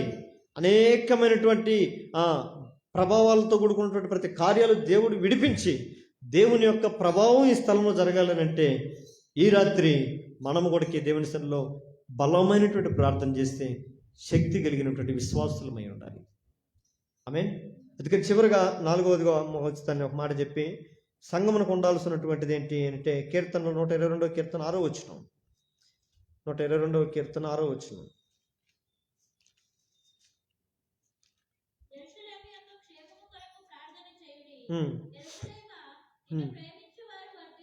చాలు. 4వదిగా దేవుని మందిరాన్ని ప్రేమించాలి. 4 విషయాలు మనం చూస్తూ వచ్చాం. సంఘములో మన బాధ్యత, మన అంశం ఏంటంటే సంఘములో నా బాధ్యత, మీ బాధ్యత అనుకుంటే ఇంకా అది అయిపోద్ది. నా బాధ్యత ఏంటి? సంఘములో నా బాధ్యత ఏంటంటే మొట్టమొదటి సంఘములో నేను నిలిచి ఉండాలి. రైట్. సంఘములో రెండవదిగా నేను దేవుని పనిలో, దేవుని మందిరం కట్టుటలో నేను పాలిభాగస్తున్నై ఉండాలి. మూడవదిగా దేవుని సన్నిధిలో నేను ప్రార్థించేవాడినై ఉండాలి. ఇక్కడ నాలుగవదిగా అంటున్న మాట ఏంటంటే చూడమ్మా, యెరూషలేమా నిన్ను ప్రేమించేవారు వర్ధిల్లుదురు. ప్రేమించేవారమై ఉండాలి. దేవుని మందిరాన్ని మనం ప్రేమించే మనసు మనకు ఉండాలి. దేవుని మందిరాన్ని మనం ఎందుకు ప్రేమించాలి అని అంటే చూడండి, ఆ మాట కూడా బైబిల్ కొలస్సీయులకు రాసిన పత్రిక, ఎఫెసీయులకు రాసిన పత్రిక 5వ అధ్యాయంలో చూడండి అమ్మా, ఎందుకు మనకు చెప్తున్నాడు దేవుడు మందిరాన్ని ప్రేమించమని అంటే, ఎఫెసీయుల పత్రిక 5వ అధ్యాయము, ఒక్క నిమిషము, 5వ అధ్యాయము 25వ వచనం. పురుషులారా, మీరును మీ భార్యలను ప్రేమించుడి. అటువల కూడా క్రీస్తు కూడా సంఘమును ప్రేమించి చాలు. క్రీస్తు కూడా ఏం చేస్తాడంటమ్మా, ఎందుకు యెరూషలేమా నిన్ను ప్రేమించేవారు వర్ధిల్లుదురు అని అంటే, ఈరోజు సంఘాన్ని మనం ప్రేమించేవారంగా ఉండాలి. సంఘంలో ఉన్న వారందరూ కూడా సంఘానికి వచ్చేవాళ్ళు కాదు, సంఘానికి వచ్చిన వారందరూ కూడా సంఘాన్ని ప్రేమించే వాళ్ళై ఉండాలి. ఈరోజు కొంతమంది అంటారు, ఏ సంఘంలో మేమే చేయాలా, అన్నీ మేమే ఇవ్వాలనా, అన్నీ మేమే చేయాలనా, ఇంకెవరు దొరకలేదా అని అనుకుంటా ఉంటారు కదా కొంతమంది. ఈ పాస్టర్ ఇంకేం పర్లేదు, మమ్మల్ని పట్టుకున్నాడు, చేసేవాళ్ళు మమ్మల్ని తగులుకున్నాడు, ఇంకొకరికి చెప్పడు, ఇంకొకరిని పిలవరు, అయ్యో వీళ్ళకి మేము తప్ప ఇంకొకరు కనపడలేదు. కాదు, దేవుడు నిన్ను పిలుచుకున్నాడు, ఆ పనులు నువ్వు ఉన్నావు. నువ్వు ఇతరులు చూసుకొని వాళ్ళు చూసుకొని నువ్వు వెనకబడిపోకూడదు కదా, మనం పడిపోకూడదు. మనం దేవుని మనం పిలిచిన పనిని మనం నిర్వర్తించాలి. యెరూషలేమును ప్రేమిస్తుంటే, దేవుని మందిరాన్ని ప్రేమిస్తుంటే మనం వర్ధిల్లుతుంటాం. ఎందుకు ప్రేమించాలంటే, యేసు క్రీస్తు కూడా సంఘమును ప్రేమించాడు, తన స్వరక్తమిచ్చి సంఘమును ప్రేమించాడు. దేవుడు ప్రేమిస్తున్న దాన్ని మనం ఖచ్చితంగా మనం ప్రేమించాలి. దేవుడు ద్వేషిస్తున్న దాన్ని మనం ఖచ్చితంగా అంతే. దేవుడే సంఘాన్ని ప్రేమిస్తుంటే ఆయన కుమారులుగా, ఆయన కుమార్తెలుగా మనం ఏం చేయాలి, సంఘాన్ని ప్రేమించాలి. సంఘమును ప్రేమించడం అంటే ఏంటంటే, మన ప్రేమ అంటే ఇంకా చెప్పుకుంటే టాపిక్ వేరైపోతుంది. ప్రేమ అంటే మనం దేన్నైతే ప్రేమిస్తామో దాంతో స్పెండ్ చేస్తాం, దేన్నైతే ప్రేమిస్తామో దాంతో ఉండడానికి ఆశపడతాం, కోరుకుంటాం. వాళ్ళతో ఉండాలని, వాళ్ళతో మాట్లాడాలని, వాళ్ళతో సంభాషించాలని, రకరకాలుగా మనం వాళ్ళ నుంచి ఏదో ఆశిస్తుంటాం కదా, ఏదో కోరుకుంటుంటాం. నన్ను ఇట్లా సర్ప్రైజ్ చేయాలి, వాళ్ళు నన్ను ఇట్లా ఇట్లా చేస్తే బాగుండని, లేదంటే నేను వాళ్ళకి ఏదైనా సర్ప్రైజ్ చేస్తే బాగుండు అని చాలామంది చాలా రకాలుగా ఉంటారు. అయితే దేవుని పట్ల, మన పట్ల ప్రేమ ఎలాంటిది, ఆ ప్రేమలో ఎలాంటి షరతులతో కూడుకున్నటువంటిది మన జీవితంలో ఉంది.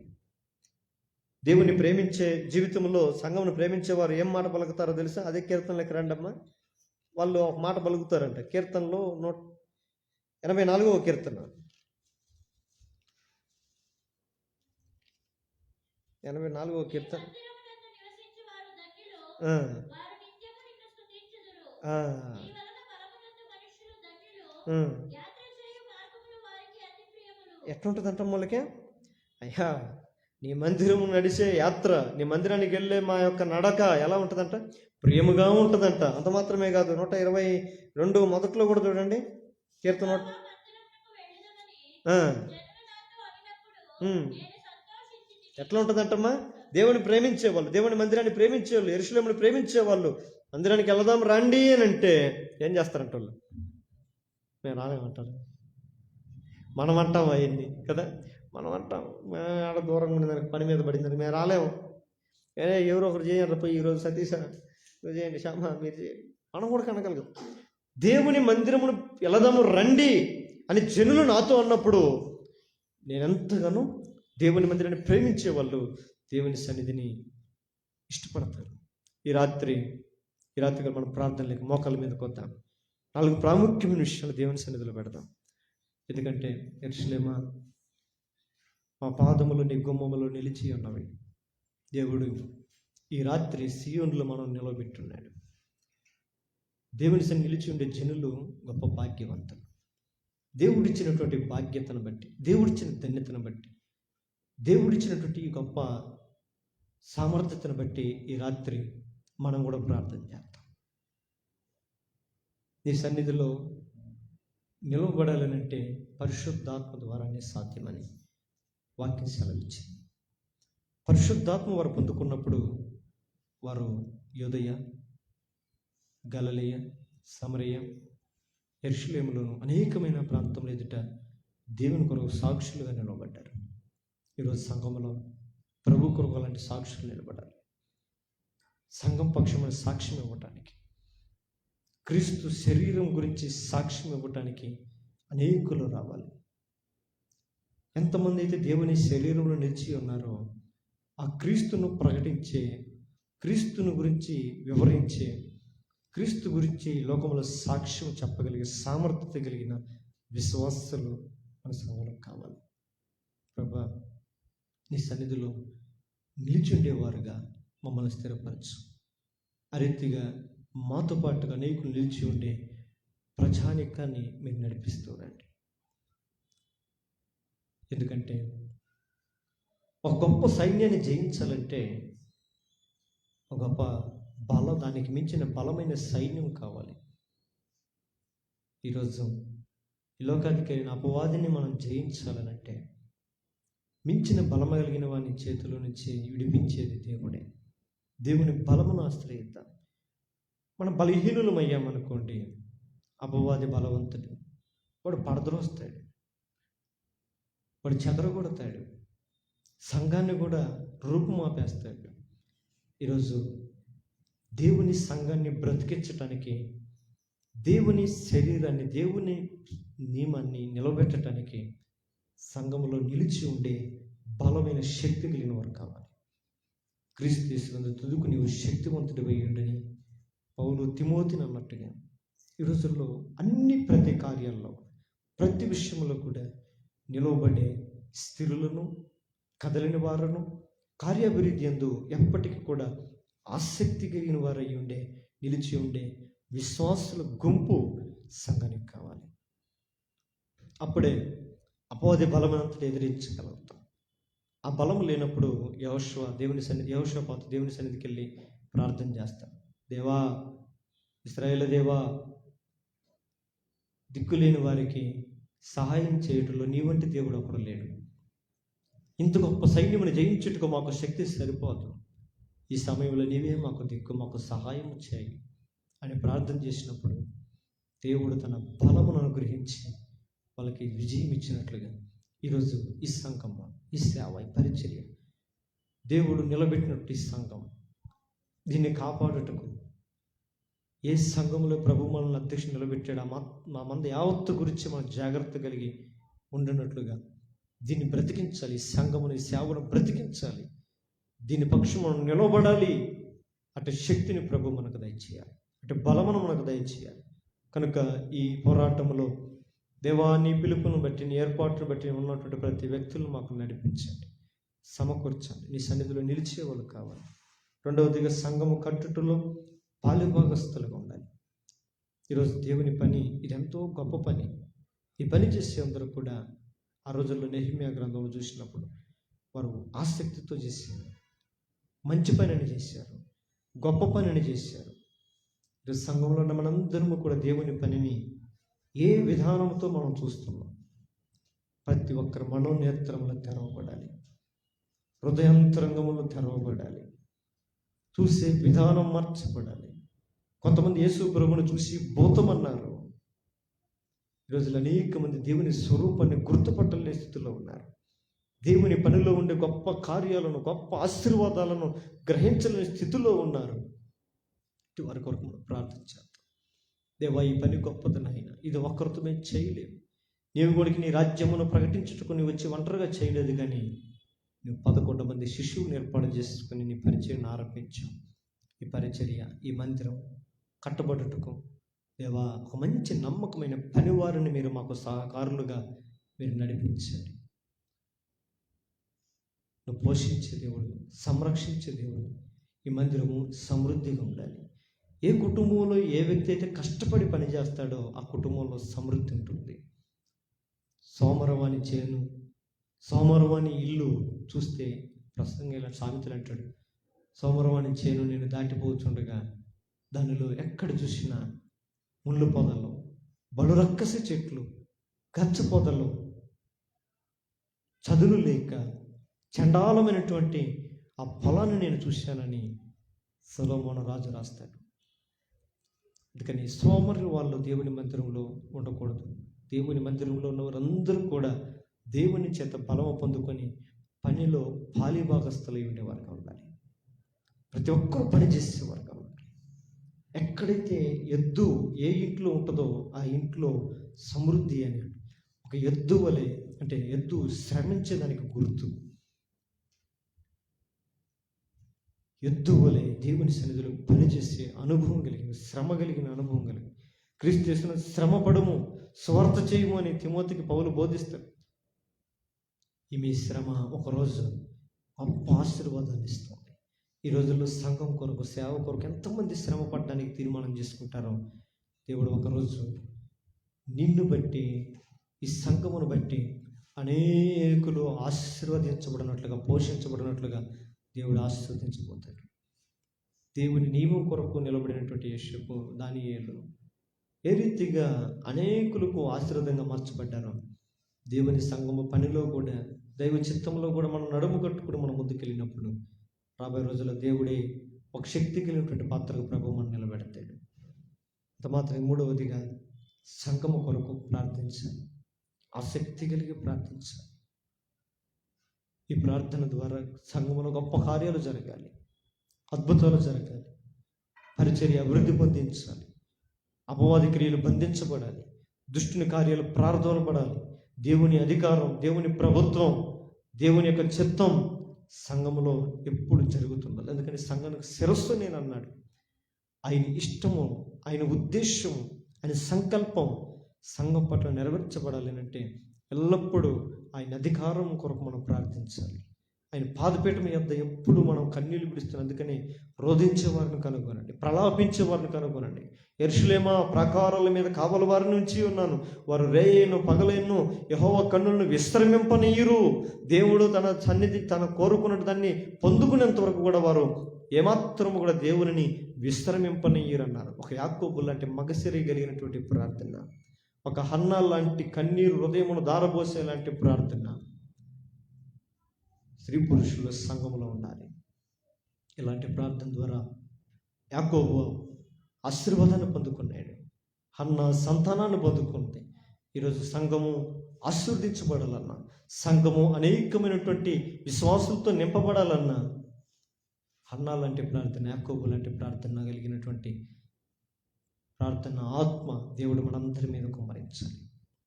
చివరిగా ఆఖరిగా నాలుగవదిగా సంఘమును ప్రేమించాలి. చాలా ప్రాముఖ్యమైన దేవుని మందిరాన్ని ప్రేమించమలేరు ఈ రోజుల్లో. తమ కుటుంబాన్ని ప్రేమించుకుంటారు, తమ ఇంటిని, తమ శరీరాన్ని ప్రేమించుకుంటారు, తమ బిడ్డలను ప్రేమించుకుంటారు. దేవుని మందిరాన్ని ప్రేమించేవారు లేరు. దేవుడు మనల్ని ప్రేమించి మన కొరకు తన ప్రాణమును పెట్టాడు.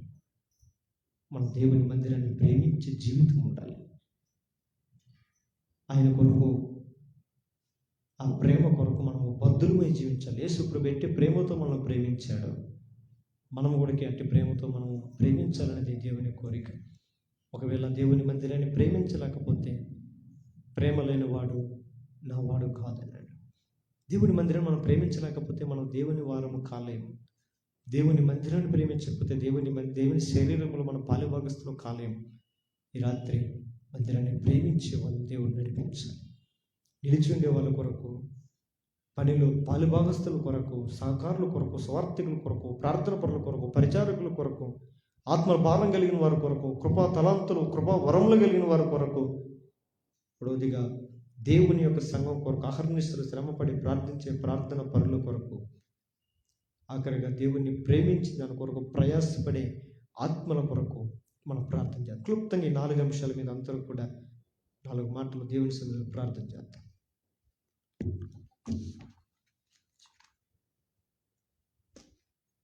క్లుప్తంగా వాక్యానుసారంగా 4 అంశాల మీద అందరూ ప్రార్థన.